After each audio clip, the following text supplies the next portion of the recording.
Okay, we'll try again here for Chapter 15. Again, Chapter 15 is a basic overview of economics. This says the external environment, so economics is certainly part of the external environment, both at the macro and micro level, so we're going to do high-level overview. It's a fairly long chapter. Again, I recommend that you print off the chapter and take notes as we go. You'll notice that there'll be just a few sections that I'll skim over fairly quickly. The economic stuff, though, is fairly is pretty high level important. So I'll highlight the things that I want you to know, but then you'll know that there will be long stretches of slides where I pretty much hit on everything, and that means that you're going to be tested on everything. When we talk about the external environment, I think toward the end of the chapter, they're talking about some regulations. Now, I think a lot of the regulations there for consumer protection, that's fair game that you should probably know about. But I'm going to focus mostly on, and I'm going to test you mostly on the regulations that deal with the financial services industry that I think you ought to know more about if you're going to be working in this profession. Okay? A lot of the other things are more for at the consumer level, and we'll brush over those more at a high level. Okay, so you know what macro and microeconomics is. So the macro stuff, we're going to talk a little bit about broad level stuff, GDP, business cycles, inflation, things like that. The macro economy that you need to understand, have an understanding of what's going on, interest rates, things like that. Microeconomics, about how individual firms and families might make decisions. We're going to get into the basics of, refresh on the basics of supply and demand. And we're going to talk about an important economic concept called opportunity cost. We'll also talk about at the macro level, we'll talk about both fiscal and monetary policy. So there are a couple of different measures, primary measures of output. It used to be that we focused on gross national product for 20 or more years. The shift is focused more toward gross domestic product, so that's what I'm going to be testing you on. But I do want you to know the difference between the two of them. Gross national product includes all productions by citizens of the United States. That's the country that we're concerned with here, but it's the same thing anywhere. But taking the United States, for example, all citizens, no matter where they're located. It would not include stuff done by foreigners within the borders of the United States, but it would include stuff done by Americans overseas. GDP, on the other hand, just focuses on what happens within the borders, no matter who it's done by. So we don't count what Americans do overseas, but we do count what non-U.S. citizens will produce within the borders of our country. So a positive GDP, a positive GDP growth is a sign that the economy is expanding. Positive GDP means that we actually have an economy at all. That would mean that there's, non-positive GDP would mean that there's no production in the economy. So that's not possible. So gross domestic product. Here, want to touch here on a little formula. This is known as the GDP deflator. You might hear a couple of terms, nominal and real, and this is applied to GDP, but these terms are applied to prices, they're applied to returns, so you definitely should know what those mean. Nominal return, for example, means the return not adjusted for inflation. Nominal prices means the price not adjusted for inflation. Nominal GDP means what GDP is at some point in the future not adjusted for inflation. Real GDP means adjusted for inflation. Real real GDP growth would be the growth in the economy adjusted for inflation. So Real prices would be changes in prices adjusted for the overall inflation level. Real returns are returns adjusted for inflation. So understanding that real and inflation adjusted are synonyms. Okay, so the GDP deflator equals nominal GDP over real GDP. So one of the things that you should probably understand is just basics of algebra. Also, then we get from real GDP to nominal GDP, we multiply the GDP deflator or inflator. In this case, we would multiply this number here to the left of the equal sign by the real GDP to get to nominal GDP. Or we could divide nominal GDP by the deflator to get to real GDP, or we divide nominal GDP by real GDP to get to the GDP deflator. Okay, let's look at this in an example. So in 2014 through December of last year, we're always looking backwards. We don't know what things are yet in the first quarter of 2015, was $17.71 trillion. That was nominal GDP. The real GDP, so that was for the year of 2014. Real GDP was 17.57 trillion. So what does that mean? There's the GDP deflator would be if I simply took this and divided by this, and I get some number here, 1.008. Well, how do I get from the GDP deflator to inflation? I can figure that out, and I would say, okay, this equals this minus 1. It's the deflator minus 1, which gets us, I already had this set to give us as a percentage. That's how inflation is done. So 0.8% was the inflation rate in 2014.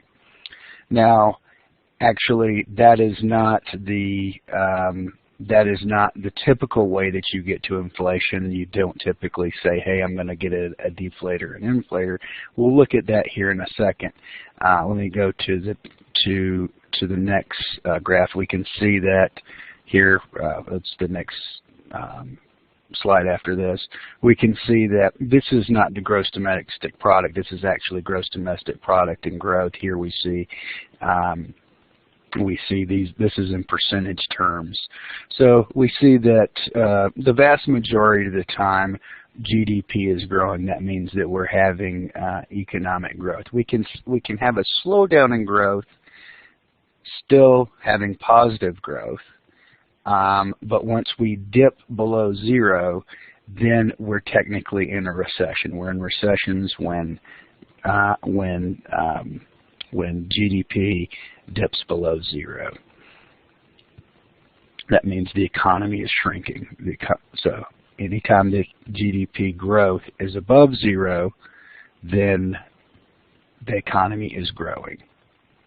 Okay. So what's inflation? Inflation, in general terms, in the broadest sense of the word, is the general upward trend in prices. So if there is not, and so if prices go down, that would be deflation. What we care about as financial planners is the purchasing power, what lifestyle our clients' assets will purchase. So we need to consider, particularly over the long run, inflation is a very erosive power. Warren Buffett has a quote, and this is not a direct quote, but I'll paraphrase here. So he tells a story. So it makes no difference to the widow with a passbook savings account whether she is paying 0 taxes. So whether she's in a 0 tax environment and 5% inflation. If she's earning 5% and there's 5% inflation and she pays 0 taxes, then her purchasing power has increased by her purchasing power has not increased at all. Or whether she pays 100% taxes and a 0% inflation rate. So if she's earning 5%, she pays 100% of what she earns to the government. Still, in a zero inflation environment, still her purchasing power hasn't increased.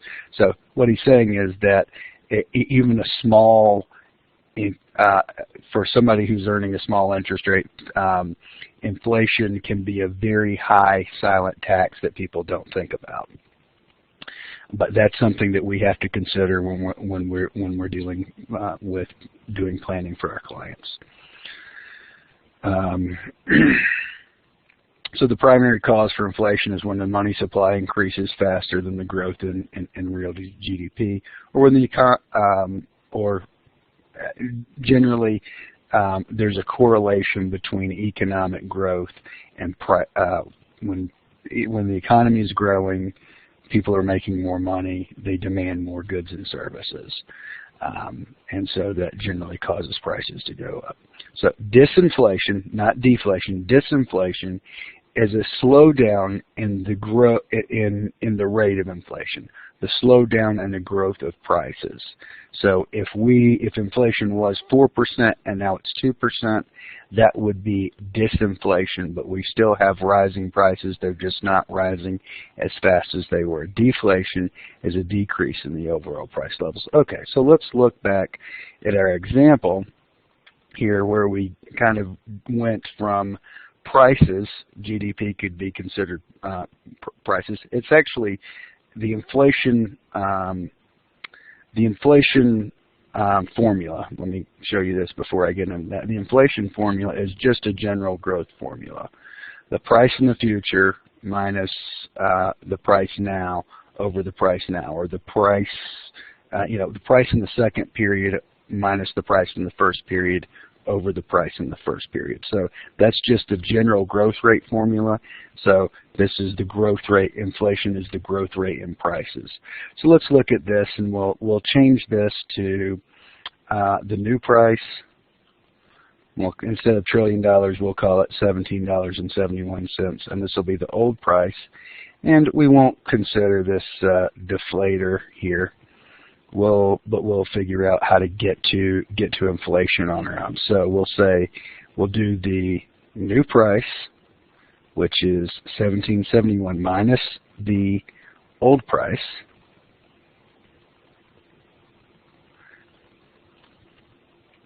divided by the old price. So that gets us directly to inflation, or directly to the growth rate, the new price minus the new price minus the old price. This could be stock prices, for example. So this is a formula that you should know off the top of your head. This is the general growth formula as applied to inflation. It's the price growth formula, or the inflation rate. An interest rate is the price of money, the cost to borrow money, or what you would earn by letting someone borrow your money. And so the interest rates are influenced, like all other prices, by supply and demand. Prices are determined by, price and quantity are determined by supply and demand, and we'll get into some graphing a little bit later after we get through going through the other macroeconomic things. We'll get to microeconomics, and we'll see where the equilibrium, where supply and demand cross. Unemployment. So just from a technical definition standpoint, unemployment refers to people who are at least 16 years of age, who are not working and are trying to seek employment. One of the things that often is noted in some economic recoveries, we could see that the unemployment rate might go down. That does not mean that people necessarily mean that people have found jobs. It might mean that they have stopped looking for employment. So we can talk about two different kinds of unemployment. Frictional unemployment occurs when people are voluntarily unemployed. They're between jobs, they're moving, they're doing career changes, things like that. Structural unemployment is the one that is more effective in the economy. Frictional unemployment used to be, if frictional unemployment used to be estimated to be at about 5%, which meaning 5% unemployment was about full employment, that meant no structural unemployment.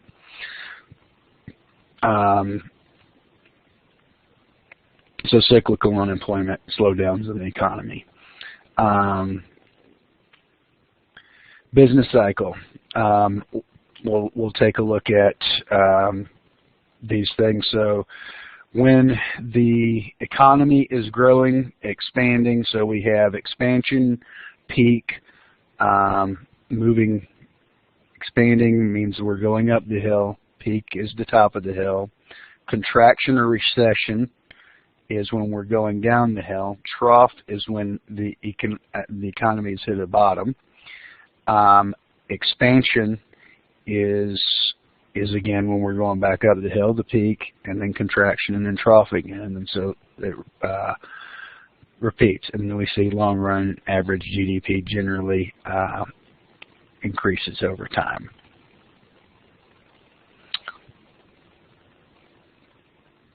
So, what will we see in the business? What will we see in the business cycle? In expansionary times, GDP is increasing. The overall economy is growing, and the rate of growth is increasing. Inflation is increasing because more people are earning more money, and then we have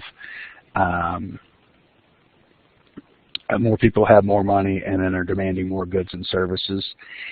Interest rates, because more people are spending money, and more businesses are expanding. The demand for money is higher. And unemployment, again, the businesses are expanding, so they're hiring more people, so unemployment is going down. When we get to the peaks, those are the things. Let's just focus on expansion and contraction. In contraction, it's just the opposite. GDP is going down. Inflation is going down. Prices are settling down. Interest rates, the demand for money, businesses aren't expanding, so there's not, and people aren't generally buying houses and things like that because their incomes, unemployment may be creeping in. So people and uncertainty, so generally people aren't buying as much. So the demand for money goes down, so that causes the price of money to go down as well.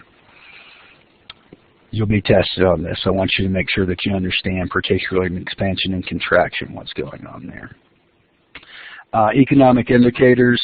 It's said that the stock market is a leading economic indicator.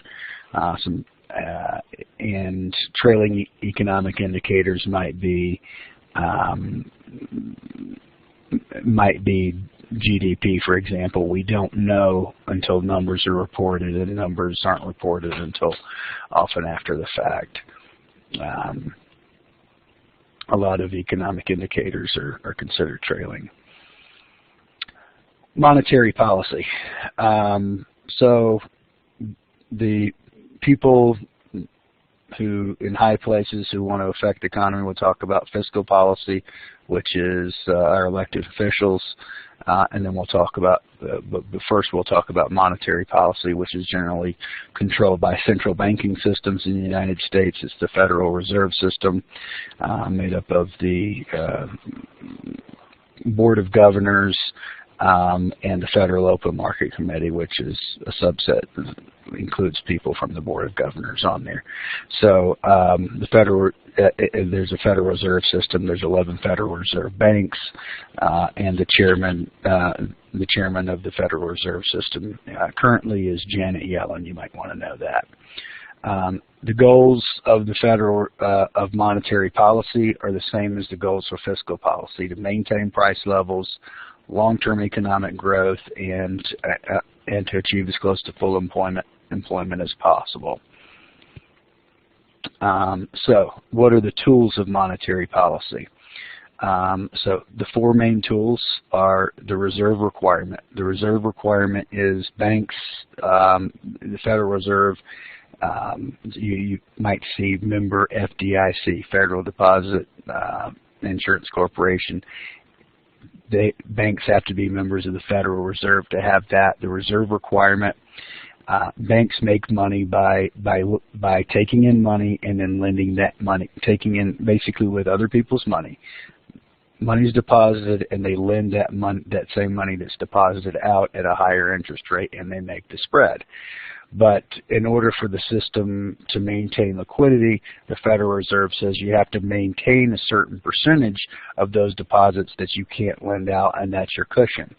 And so that's one of the tools, by saying if they increase the reserve requirement, less money could be lent out. If they decrease the reserve requirement, more money can be lent out. So that can affect the supply of loanable funds. So that would be a tool. It's at 10%, and the Federal Reserve has not touched that in many, many years. I think at least back since the 70s. The Federal Reserve does have control specifically the discount rate directly. So if the banks, again, they don't make money on money that they haven't lent out. So particularly in good economic times, they might get fairly close to that reserve requirement, and depending upon people withdrawals and deposits and things like that, they can get temporarily over or under the line. Well, the Federal Reserve says in order to have that 10% and maintain that liquidity, we will loan you money, and we'll loan that at a discount rate. And we'll charge you a really low interest rate. It's short term. It's to our good member institutions. It's a bank to bank, and that's the lowest interest rate. And lots of other lending interest rates are based upon that. The one that goes next to that is known as the federal funds rate. It's considered bad form among banks to have to borrow money directly from the Federal Reserve, so they lend it to each other for the same purposes, and that's known as the federal funds rate to meet the reserve requirement. Again, short-term deal, and the federal funds rate is directly affected. The funds rate is typically just slightly higher than the discount rate, and then so whatever that rate is, generally, the prime rate that banks charge their best customers is some spread above that, and then other rates go higher than that, and then there are open market operations. That's the buying and selling of Treasury securities, and we'll talk more about that on the next slide. And then excess reserve deposits above that 10%. So that 10%, the banks actually deposit at keep in reserve, and they keep on deposit at the Federal Reserve, and they can put excess above that 10% there. And so the federal the excess reserves are not required, but the Federal Reserve System can incentivize excess reserves by paying a decent interest rate on those excess reserve deposits. Okay, so let's talk about monetary policy. So they can either tighten when you can think about if the economy is running fast, economy's running great. What they're concerned about, they're not concerned about jobs, they're concerned about prices, they're concerned about inflation, and they think things are going a little bit too fast, so they want to tighten the reins and pull things in a little bit. They'll want to slow things down. So what they would do, if you'll just look across this top line, they could increase the reserve requirement, they could decrease the money supply, or they could increase interest rates. If they increase interest rates, other interest rates will increase, and therefore lending of money will slow down as price goes higher. Less money is demanded, and then the economy slows down, and the money supply we'll talk about this on the next slide when we get to the open market operations. That's the buying and selling of Treasury securities and the reserve requirement. If they increase the reserve requirement, that decreases the supply of loanable funds. Easing would be just the opposite.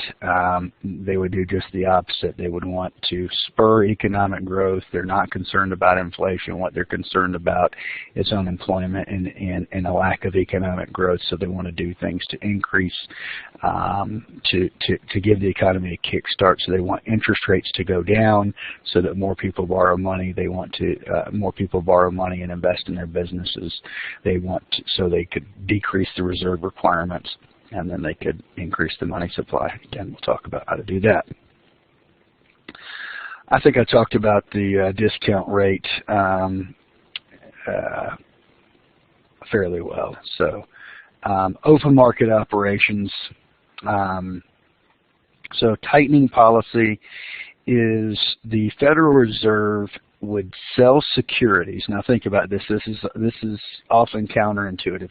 If the Federal Reserve sells treasuries, there's more bonds, but they sell that for cash. So cash leads the market, and the Fed holds onto the cash. The Fed has it, the market doesn't. So when there's less cash in the market to be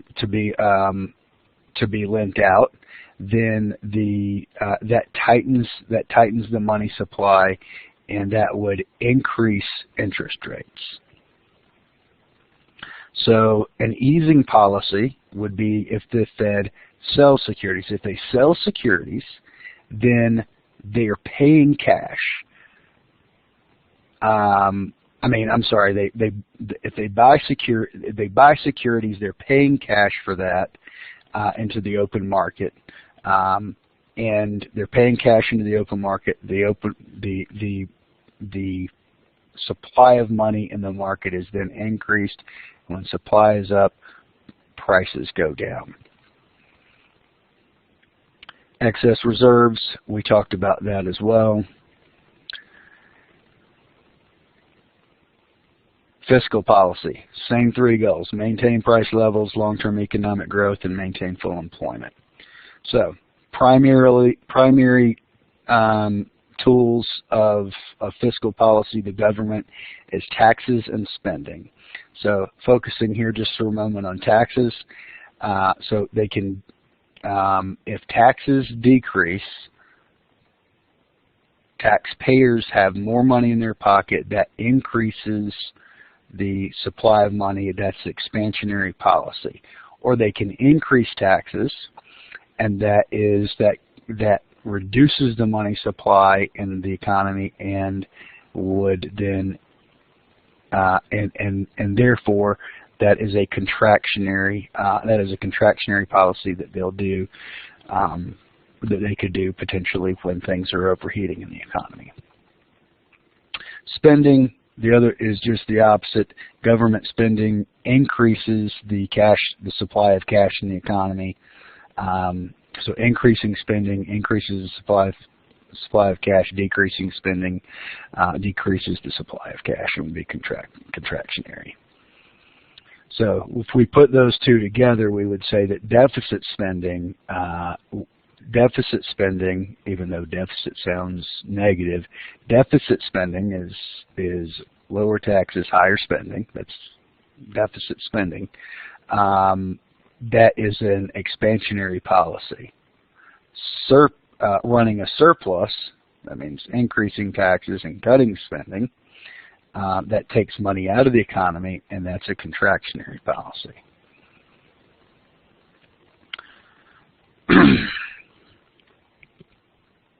Okay, demand. We'll get to supply and demand first. I guess we'll do demand first. Demand is the quantity consumers are willing to purchase of a good or service at a particular price. We say that demand is inversely related to price. The more something costs, the less I want of it. The less it costs, the more I want of it. So that's what we mean by an inverse relationship. So the demand curve is then therefore considered downward sloping. As price decreases, As price decreases, I want more. As price decreases, I want more. So it's important to understand that. So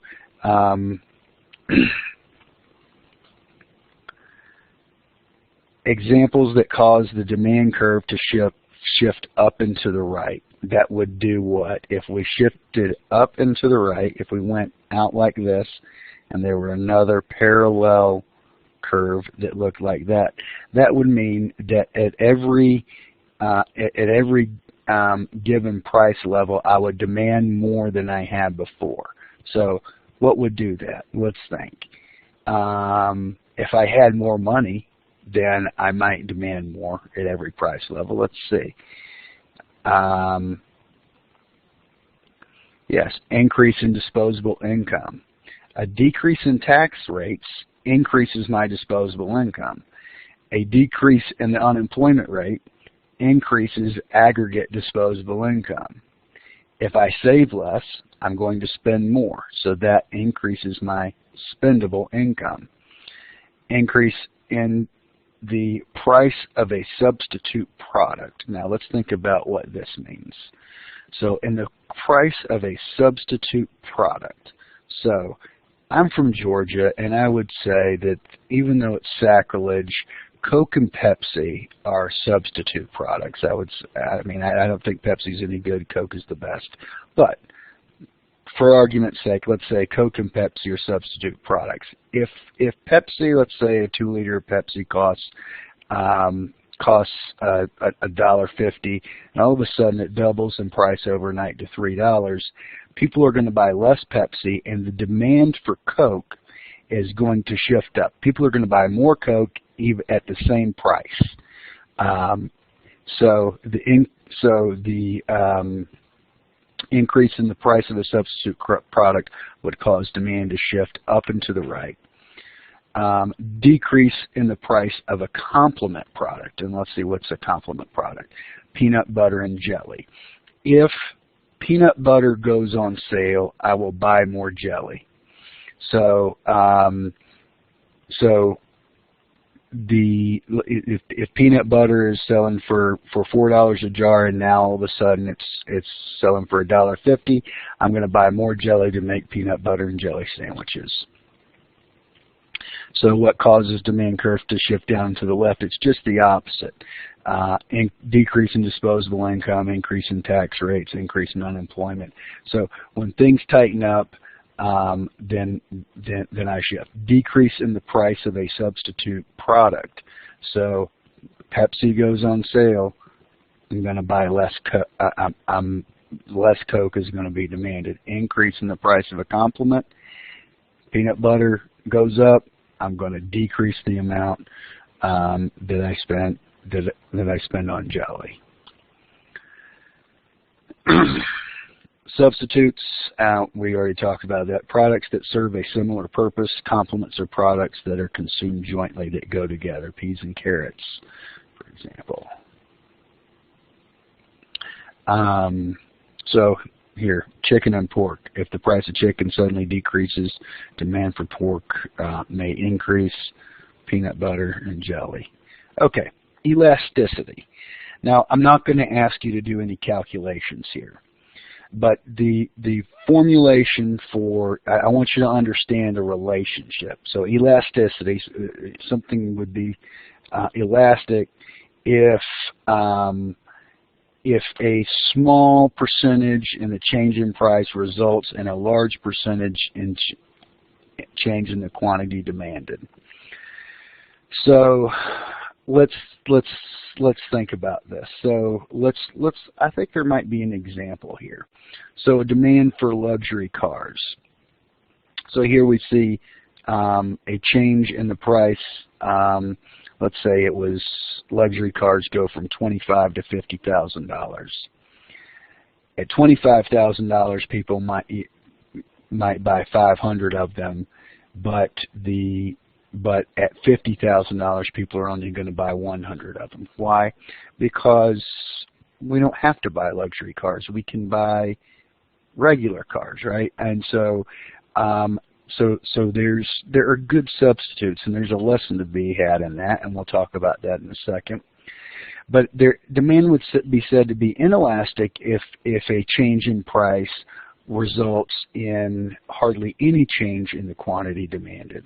So, for example, hey, price of gas, and we've seen this, the price of gas has gone from over $3 to under $2 to now back a little above $2, and I've really very little changed my driving habits because I still live where I live, I drive the same car, and so I still work in the same place. So in the short run, I still have to go to work. It's going to eat up my, I have more discretionary income now that the price of gas has gone down, but it changes my driving habits very little. Now in the long run, if gas went up significantly, I would do things like move closer to work and things like that. But in the short run, it's not, and I might buy a more fuel efficient car. But in the short run, I just have to go with it. So people, you probably noticed the same thing yourself. So the price for gasoline is inelastic because there's no good substitute for gasoline, right? I mean, it particularly, like, I can't put something else in my car. I can't, it'd be very expensive and time consuming for me to either change cars or retrofit my car to burn biodiesel or whatever, or put some sort of, different device in my vehicle to make it more fuel efficient. Even still, there's no substitute for gasoline. So the factors that impact elasticity or substitute products, no good substitute for gasoline, so demand is inelastic, and good substitutes for luxury cars. I can buy other cars, so demand is pretty elastic. Consumers' income and time. So, like I said, long run and short run. So in the short run, demand would be really inelastic for gasoline. It becomes a little bit more elastic in the long run when I can make structural changes, and there would be demand in the state of New Jersey to provide more mass transportation, things like that in the long run, for us to be a more fuel efficient society. But those changes take time. Supply represents the quantity of goods or services that firms are willing to sell at a particular price. The supply curve is upward sloping.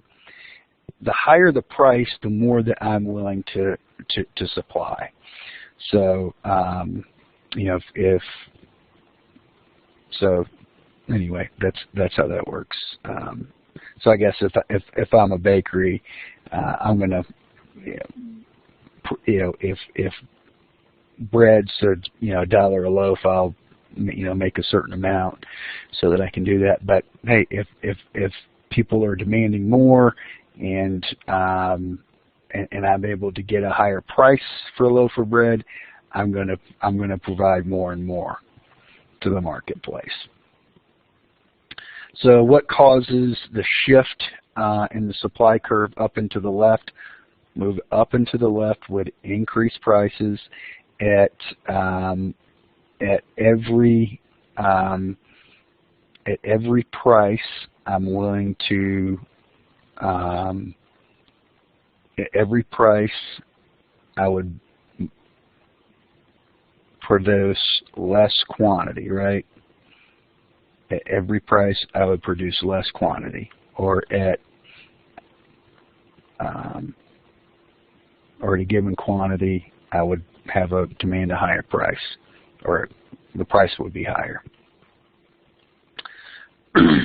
Decreased competition, outdated technologies, and increased price of an input. These are things that decreased competition, sure. So I'm going to have the ability to produce more and get I'm going to have the ability to get a higher price for what I produce as a supplier. Outdated technologies that is going to increase my cost of production Same thing for the increased price of an input. It would increase my cost of production. I'm not as efficient, so at every quantity I'm going to demand a higher price. Examples that cause the supply curve to shift down and to the right: increased competition, improved technology, which increases efficiency, decreasing the price of an input, which reduces my cost, so I'm going to produce more.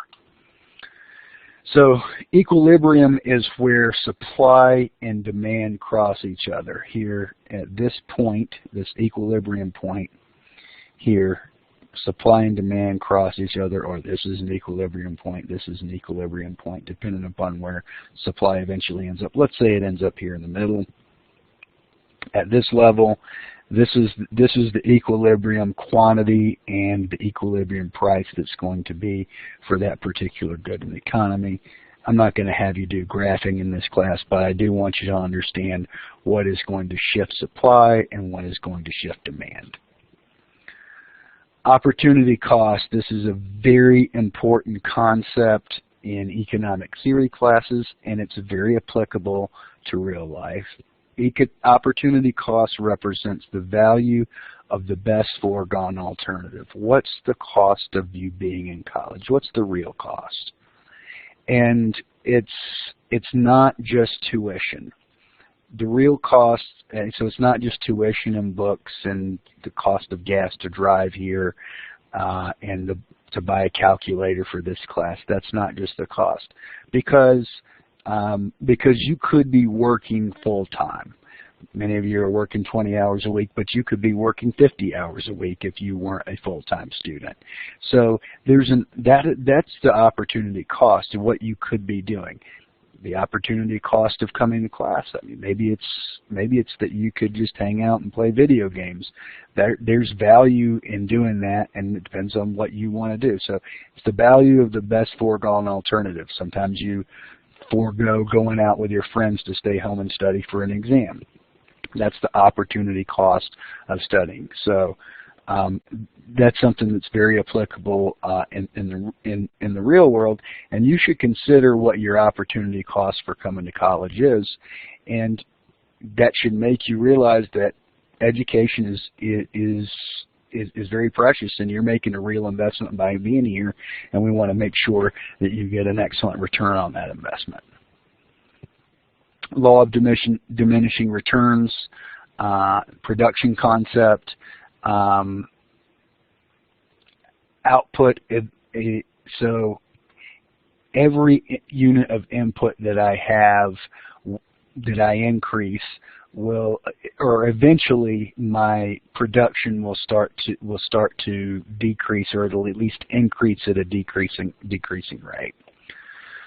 So let's think about this. If I have one person I'm moving, and I have one mover, I'm going to move, pretty slow, a lot faster than if I have zero movers, because if I have zero movers, no work's going to get done, not moving at all. Add one mover, I'm going to move pretty slow. I mean, small stuff, I can go back and forth. Nobody's going to get in my way. But big stuff is going to be very cumbersome and difficult. A second person moving small stuff, there's not a chance that we're going to get in each other's way very much, even moving small stuff, so we can take, basically go twice as fast with the small stuff, almost twice as fast. Occasionally we might have to sidestep each other. That'll be a little bit, but we'll probably go more than twice as fast moving the big stuff, because, two people moving something's less cumbersome.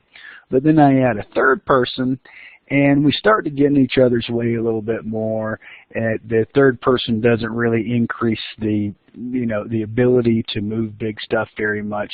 I keep going. I keep adding more people, and I'm getting a little bit more, but the increases are getting less in production, and speed are getting less and less. And eventually I could get to the point where adding another person clogs up the system so much that it actually, I have more getting in the way than helping, and it would actually, my return would be negative. But either way, we've got a law of diminishing returns to adding to labor or whatever additional input that we want to add to it. So I don't think that's particularly as important. I mean, it's an important economic concept, but it's not as important directly applied to life and personal finance and financial planning.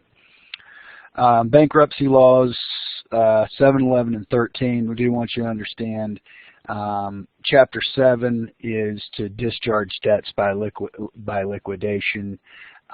Chapter 13 for individuals is basically reorganization. I can pay some of my stuff off, but I can't handle all my debt service. Chapter 11 is reorganization for companies. They can pay it off, but they can't. But just not everything they owe, so they'll restructure. And the bankruptcy is just a legal organized proceeding where a judge says, okay, 6 people owe money, so we're going to organize this in a way that's fair to all the debtors, and everybody will get 80 cents on the dollar, or this debt's more important than that debt, so that one's going to be paid first, and then you'll get paid later, and things like that. So. But getting something is better than nothing, and so it's a legal process whereby that's done. But people can come after your assets. If creditors can come after your assets if you're owed money, but there's certain things, there's certain assets that have creditor protection. Retirement assets that are in qualified retirement accounts, including in tax deferred annuities, deferred compensation, stuff that's through work, that's not touchable.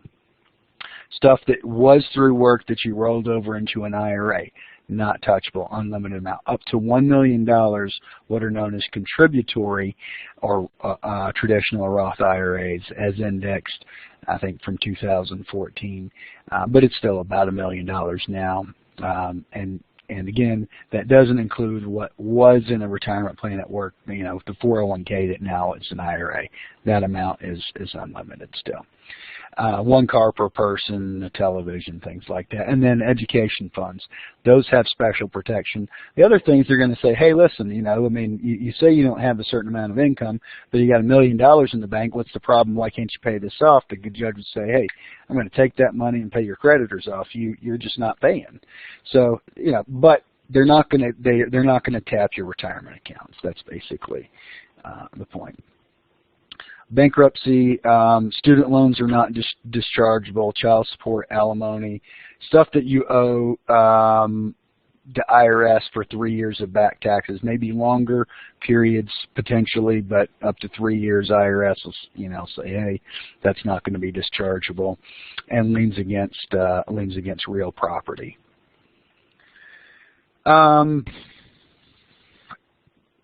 Not so worried about Federal Trade Commission.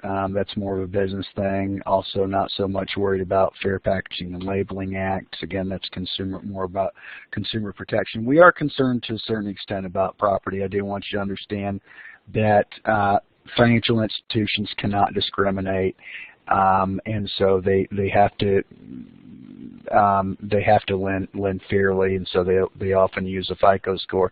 And maintaining good credit is an important part. Borrowing is an important part of being financially healthy, because you may need to borrow money in certain circumstances. Leverage can be a good thing in business, and also we borrow money for cars and things that we're going to use over long periods of time. We can pay for over long periods of time, and the cost of money is lower for people who have good credit.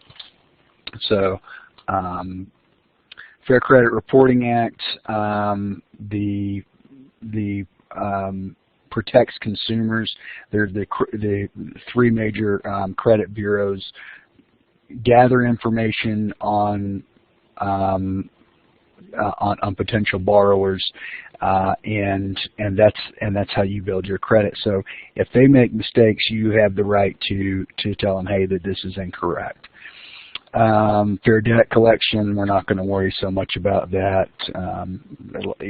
Debt collection is a very seedy business, but if you know anybody that's being harassed by a debt collector, tell them to look up their rights under the Fair Debt Collection Practices Act, because people can get in trouble. A lot of the things that debt collectors do are illegal. Truth in Lending Act. Lots of times, if you hear the term APR all the time, lots of times there's different fees, and it's hard to figure out because banks can make money on loans. They can charge upfront fees for higher closing costs, less interest rate, and it's hard for people to compare apples to apples. That's why things have to be stated as APR, annual percentage rate, so that people can compare apples to apples. Fair Credit Building Act. If there's a billing year, you have rights to do that. I'm not so concerned about that.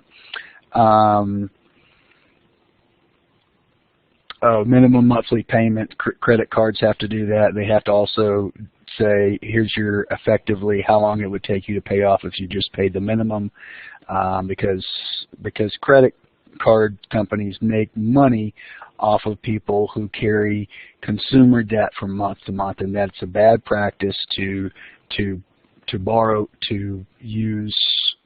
money for month to month consumer spending. So better practice to borrow money, and it's a higher interest rate. Borrow money for things that have collateral and that have a life that's longer than 1 year. If you're borrowing money to go on recurring vacations or to pay rent, something's wrong.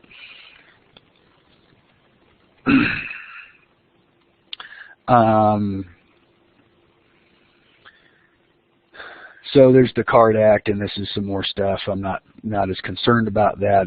They have to disclose credit card stuff to you. FDIC is each account is assured up to $250,000, and so each account type: joint, individual, retirement, and testamentary.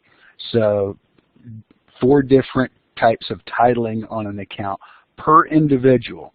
So let's look at, well, here they're listed right here, and I was trying to think them off the top of my head. So here's the 4 different kinds.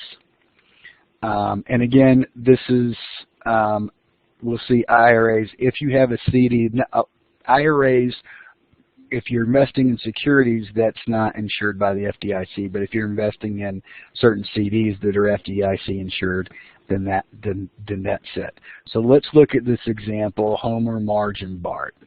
So each person, single, is covered up to $250,000. Each person, joint, is covered up to $250,000. Each person's IRA. IRAs can never be joint. Each person's IRA, retirement account, is covered up to $250,000. And this trust account, a testamentary account, is covered up to $250,000 per owner. Okay, so we've got a single account in the name of Homer, so that goes $75,000 single. That goes in Homer's single column. Joint account. We've got the savings account. There's $75,000 that's goes in Homer's joint column. $75,000 goes in Marge's joint column. CD, $300,000. It's owned by Homer, so $250,000 goes in the insured. $50,000 is not insured because only up to $250,000 is insured. If we saw any more retirement accounts for Homer, they wouldn't be insured. Joint checking, Homer and Marge own it, so $50,000 is in there. $25,000 each goes in the joint column for Homer and for Marge. Joint account, Homer, Marge, and Bart. So we'll assume that each of them own a third of this $600,000. But here's the thing: Homer already has 75 plus 25, and Marge already has 75 plus 25. They already have 100. So they only have 150 left. So they have each get 150. So 50,000 goes over here uninsured for Homer, 50,000 goes uninsured for Marge. So Marge's joint column is completely filled up. Homer's joint column is completely filled up. Bart doesn't have anything in his joint column yet, so that his full 200,000 goes there. He's got this UGMA account, which is just basically an individual account for Bart. So that's all his money, the 100,000. He still has remaining 150,000 and 50,000 here. Single account, Bart has one account in his own name, so he's up to 110,000 in single. He's got 140,000 left that he's not using. And then this testamentary account in Marge's name, 300,000, 250,000 is insurable, 50,000 is not. So we can see these things down here. Take a look at these. These numbers just sort of add up. The single total for Homer, 75,000. The joint total hit above the 250,000 for both Homer and Marge, and the testamentary total went above 250, as did the retirement. So we have a total of 200,000 that's not insured. Bart's columns here, he still has some leeway left, and so forth. So they could do some retitling and take advantage of additional insurance. SIPC is similar to FDIC insurance. Again, FDIC insurance came out after the Depression so that people didn't have runs on banks when they were concerned, because the government says, hey, we're going to insure everybody for this money in there. So it used to be until 2008 it was $100,000 a person, and now it went up to $250,000. SIPC, if you've got cash money in investment accounts, the Securities Investors Protection Corporation will insure that money. It insures the securities in there. It insures that from somebody stealing them or the company failing. It doesn't insure for market values of the securities that you have going down. So it's $500,000, including $250,000 in cash. So that's how. So up to $500,000 total, which includes up to $250,000 in cash. So if you had $400,000, $300,000 of it was in cash, and it was all in Merrill Lynch and it failed, then you would get the $100,000 in securities and $250,000 in cash. But actually, all the investment accounts have additional insurance on top of SIPC insurance, by the way. Securities regulations, what I want you to know is that the Securities Act of 1933,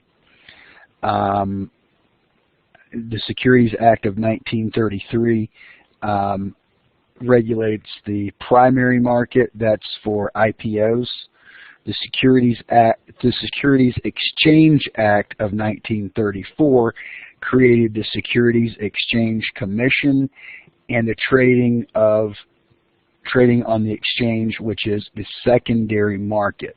So the Securities Exchange Act 34 was the secondary market. I want you to know the Investment Advisors Act of 1940. That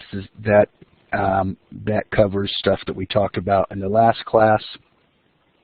And then that covers registered investment advisors who charge a fee to manage assets rather than a commission, Series 65.